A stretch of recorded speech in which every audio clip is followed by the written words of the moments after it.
Hi எல்லாருக்கும் வணக்கம். இன்றைக்கி நம்ம என்ன பார்க்க போகிறோன்னு பார்த்தீங்கன்னா முன்னாடி உங்களுக்கு கருவேப்பிலை வச்சுருக்கேன். உங்களுக்கு பார்க்கும்போதே தெரிஞ்சிருக்கும். கருவேப்பிலையில் இன்றைக்கி நம்ம கருவேப்பிலை பொடி தான் செய்ய போகிறோம். அதுக்கு நான் கருவேப்பிலை பார்த்திங்கன்னா கருவேப்பிலை பார்த்திங்கன்னா முடிக்கு ரொம்ப நல்லது, கண்ணுக்கு ரொம்ப நல்லது. கருவேப்பிலை பார்த்திங்கன்னா வெறும் வாயிலையும் சாப்பிட்லாம். இப்போ பார்த்திங்கன்னா என் பொண்ணெல்லாம் வெறும் வாயில் சாப்பிட மாட்டாளா, அதனால் இன்றைக்கி நம்ம கருவேப்பிலை பொடி தான் எப்படி பண்ணுறதுன்னு பார்க்க போகிறோம்.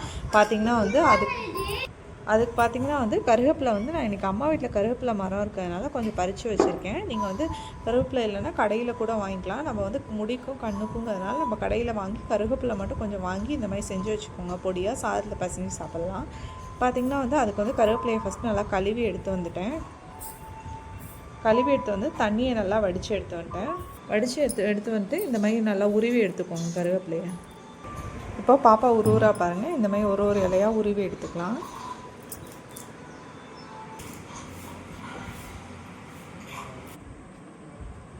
இப்போ பார்த்திங்கன்னா இலையெல்லாம் நல்லா உரிச்சாச்சு. பார்த்திங்கன்னா இது மொறுன்னு ஆகணும். இலை நல்லா காயட்டும்.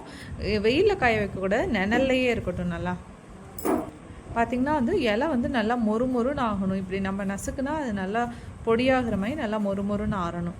நிழல்லையே காய வச்சுக்கலாம். இப்போ வீட்டுக்குள்ளேயே இப்போது இந்த மாதிரி பார்த்திங்கன்னா குழந்தைங்க எங்கள் வீட்டில் பசங்க இருக்கிறதுனால எடுத்து நோண்டிடுவாங்கன்னு டைனிங் டேபிளில் இப்படி ஒரு ஓரமாக வச்சாச்சு. இப்போ இது நல்லா ஆறட்டும். எப்படியும் ஆறுறதுக்கு ஒரு 4-5 நாள் ஆகும்.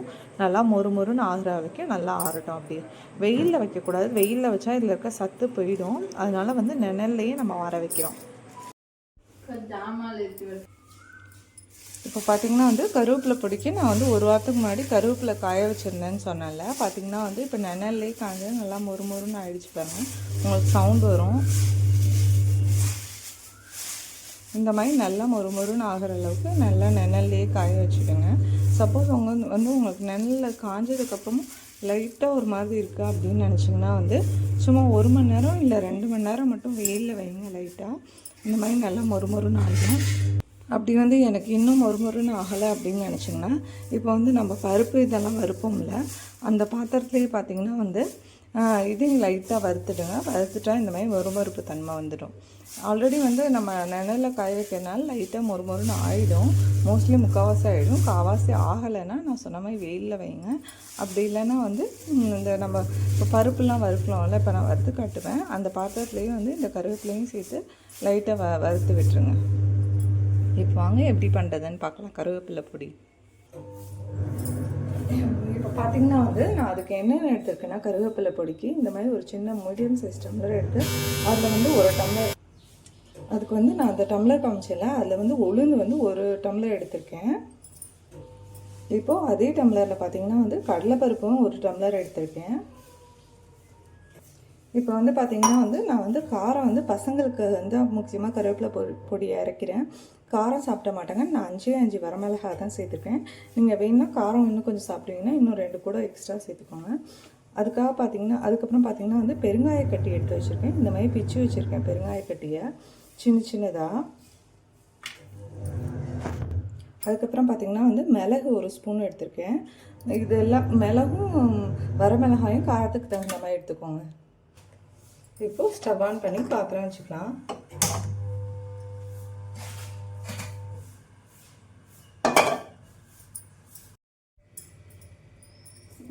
இப்போ பார்த்திங்கன்னா பாத்திரம் நல்லா ஹீட் ஆகிட்டு இதில் உளுந்து சேர்த்துக்கலாம்.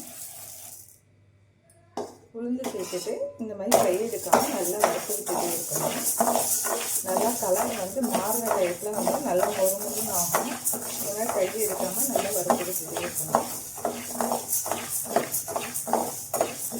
ஏன்னா பச்சையாக போட்டோன்னு வச்சுக்கோங்க, ரொம்ப சீக்கிரமாகவே கெட்டு போயிடும். அதனால தான் நல்லா இது வாசனை வரும். நல்லா வறுத்ததுக்கப்புறம் ஒரு வாசனை வரும். அதோட கலர் சேஞ்ச் ஆக ஆரம்பிக்கும். இந்த மாதிரி கை எடுக்காமல் நல்லா வறுத்து விட்டுக்கோங்க. ஸ்டவ் பார்த்திங்கன்னா மீடியம் ஃப்ளேம்லேயே வச்சுக்கோங்க. ரொம்ப பெருசாக வச்சா கருப்பாக தான் ஆகும். பருப்பு நல்லா வறுப்படாது.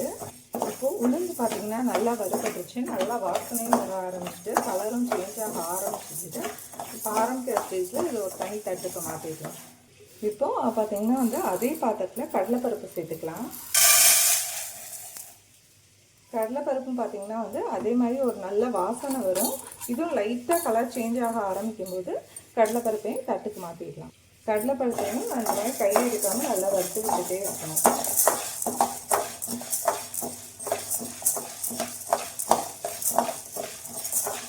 இந்த மாதிரி கையை எடுக்காமல் வறுத்துக்கிட்டே இருங்க. நான் ஃபஸ்ட்டு உண்மைக்கு சொன்ன மாதிரி தான் இதுவும் கையை விட்டுட்டோன்னா கருப்பாயிடும் பருப்பெல்லாம்.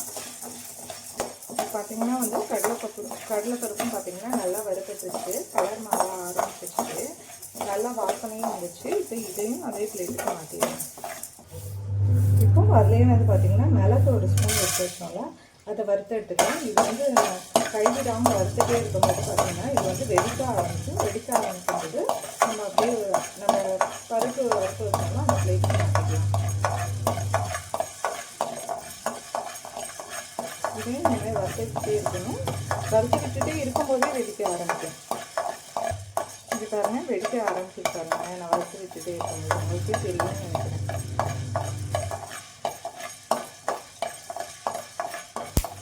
வெடிக்கிறதுக்காக சவுண்ட் வருதுல்ல, அந்த மாதிரி வெடிக்க ஆரம்பிக்கும் போது நம்ம எடுத்து அந்த பிளேட்டுக்கு மாற்றிடுவோம். அதேமாதிரி மிளகு பார்த்திங்கன்னா வெடிக்க ஆரம்பிக்கிறத விட அது ஒரு நல்ல வாசனை கொடுக்கும். நீங்கள் பாருங்கள், நம்ம இந்த மிளகு வாசனையை நம்ம இடித்தோன்னா ஒரு வாசனை வைக்கலாம், அந்த மாதிரி ஒரு வாசனை வரும். அதுக்கப்புறம் பார்த்திங்கன்னா வந்து பாத்திரத்தில் வந்து பெருங்காயம் சேர்த்துக்கலாம். பெருங்காயம் பார்த்திங்கன்னா வந்து நம்ம அந்த குட்டி குட்டி பீஸாக இது பண்ணி வச்சுருந்தோம்ல, பிச்சு வச்சுருந்தோம்ல, அதை வந்து இப்படி ஒன்றா சேர்த்துக்கோங்க.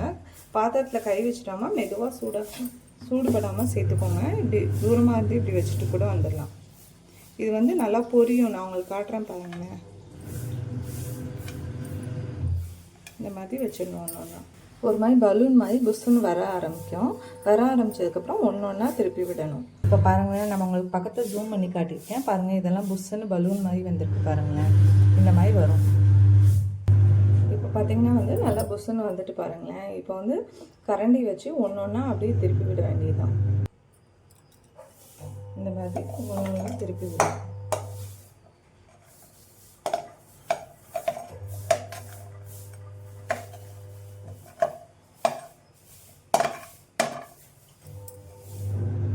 இப்போ நல்லா ரெண்டு சைடும் பொரிஞ்சதுக்கப்புறம் எடுத்துடலாம். பாருங்கள், ரெண்டு சைடுமே நல்லா புஷ்ஷுன்னு பலூன் மாதிரி வந்துருக்கும். இப்போ எடுத்துடலாம். அப்படி எடுத்து அதே பிளேட்டுக்கு மாற்றிடலாம். இப்போ பார்த்திங்கன்னா வந்து அதே பாத்திரத்தில் வரமிளகா சேர்த்துக்கிறோம். வரமிளகா பார்த்திங்கன்னா வந்து காம்பு எடுக்காமல் சேர்த்துக்கோங்க. எதுக்காக சொல்கிறேன்னா வந்து நம்ம வறுத்துட்டு மிக்ஸி ஜாரில் அரைக்கும்போது அந்த காம்பை எடுத்துக்கலாம். அந்த விதை இருக்குல்ல, விதைலாம் வெளியில் வந்து விழுந்துடும். அதனால் காம்பை எடுக்காமல் வறுத்துட்டு அதுக்கப்புறம் காம்பை எடுத்துக்கலாம். மிக்ஸி ஜாரில் அரைக்கிறதுக்கு முன்னாடி காம்பை உடச்சிட்டு அதுக்கப்புறம் அரைச்சிடலாம். வரமிளகாயும் கொஞ்சம் நல்லா வறுத்துக்கோங்க. ஏன்னா வந்து நம்ம வெயிலில் காய வச்சிட்டோம் அப்படின்னா வந்து சும்மா லைட்டாக வறுத்துட்டால் போதும். நம்ம வெயிலில் காய வைக்கிறோம் அப்படின்னா வந்து ஒரு மாதிரி சவச்சவன்னு இருக்கும். அதனால் வந்து அதையும் நல்லா வறுத்துக்கோங்க. பாருங்கள், இப்போ எல்லாம் நல்லா வறுப்பட்டுச்சு. மிளகாயும் எடுத்துக்கலாம். இப்போ பார்த்திங்கன்னா வந்து அதே பாத்திரத்தில் வந்து நம்ம காய வச்சுருக்கோம்ல, அந்த கருவேப்பிலையை சேர்த்துக்கலாம்.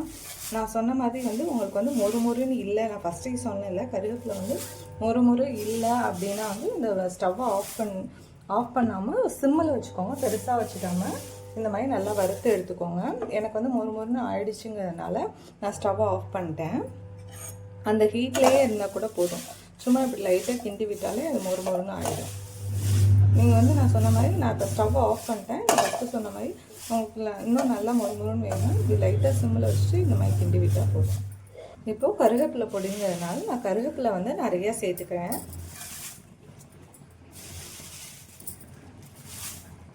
நான் வந்து அதை வந்து நல்லா பாத்திரத்துலேயே வந்து நல்லா ஹீட் பண்ணி இது பண்ணி இன்னொரு பதுக்கு மாற்றிட்டு இன்னும் கொஞ்சம் கருவேப்பிலை சேர்த்துருக்கேன் அதே பாத்திரத்தில்.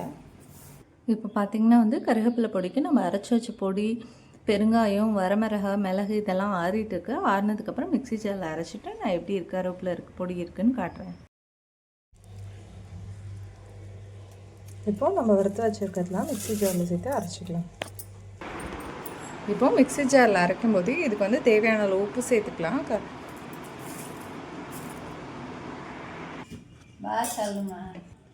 இப்போ பார்த்திங்கன்னா வந்து நம்ம கருவேப்பிலை பொடி வந்து சூப்பராக ரெடி ஆகிடுச்சு பாருங்க. நான் உப்பு போட்டு டேஸ்ட் பண்ணி பார்த்தேன், அவ்வளோ சூப்பராக இருந்துச்சு. குழந்தைங்களுக்கு வந்து இந்த மாதிரி வெறும் கருவேப்பிலை சாப்பிட மாட்டாங்க, நம்ம தாளிக்கட்டில் போடுற கருவேப்பிலையும் சாப்பிட மாட்டாங்கள்ல. இந்த மாதிரி கருவேப்பிலை பொடியாக கொடுத்தோன்னா வந்து சாதத்தில் பிசைஞ்சு கொடுத்துட்டோன்னா சூப்பராக இருக்கும். நெய் ஊற்றி சாதத்தில் இந்த கருவேப்பிலை பொடி போட்டு பிசைஞ்சிட்டோன்னா சூப்பராக இருக்கும். இது வந்து கண்ணுக்கு முடிக்கெலாம் அவ்வளோ நல்லது. கண்டிப்பாக இதை நீங்களும் வீட்டில் ட்ரை பண்ணி பார்த்துட்டு எப்படி இருக்குன்னு கமெண்ட் பண்ணுங்கள். தேங்க்யூ.